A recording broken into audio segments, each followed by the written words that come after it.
asalaamaaleykum suñu mbokku téléspectateurs ñu seetaan seen télévision RTS ANACIM amaat na mbégte ñëw yeesalaat leen seen xibaar météo li gën a fës si xibaar mi mooy taw yi ñuy xaarandi si gox-goxaan yi nekk si biir réew mi nañ xool suñu naata satellite bi nu muy càmbaree niir yi si Afrique sowu jant nañ gis ni que tey su guddi dem suba nañ am ay niir yi wàlli niir yi yooyu nag ni leen laal gox-goxaan yi yëpp yi nekk si biir dëkk bi foo kon ñuy xaarandi ay taw yi àndax dënnu wante suba niir yi nag si gox-goxaan yi nekk si wetu tefes bi foofu lañ koy gën a ràññee nañ gis ne am nañ fi benn circulation buy niroo càlluweer di ñu àndal niir yi si wetu gox-goxaan yi nekk si wetu tefes bi loolu mooy jox si wàllum prévision tey su guddi dem suba si suba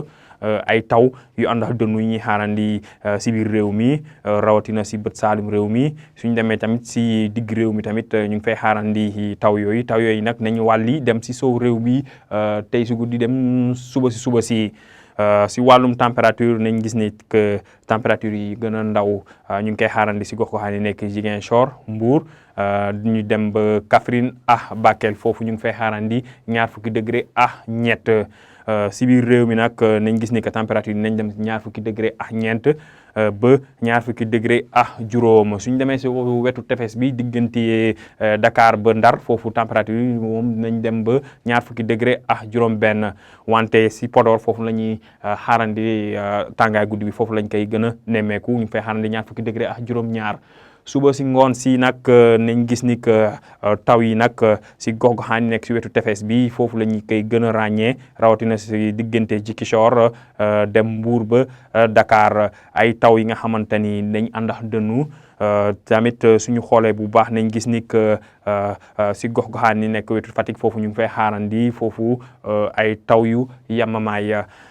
si bët gànnaar réew mi dem ba si penku réew mi foofu nañ fa xaarandi asamaan bu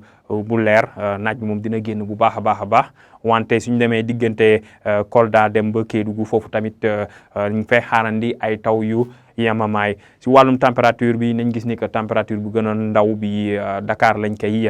nattee foofu nañ fa am 20 degré benn wante suñu xuusee si biir dëkk bi nañ gis ni que tàngaay bi dina fa desandi rawatina si penku réew mi foofu diggante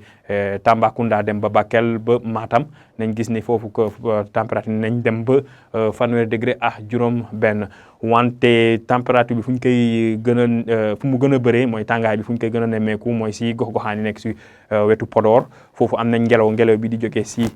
désert Mauritanie bi moo ngelaw boobu nag dafa àndax tàngaay moom mooy yokku tàngaay bi si gox-goxaan yooyu kon mbokk yi si tënk tey su guddi dem suba si suba ñu ngi xaarandi ay taw yu àndax dënnu wante taw yooyu tamit ñu ngi koy xaarandi suba si ngoon si gox-goxaan yi nekk si wetu tefes bi mbokk yi lii la ñu amoon pour jox leen si xibaar météo ñu ngi leen di dox di jaje ba suba.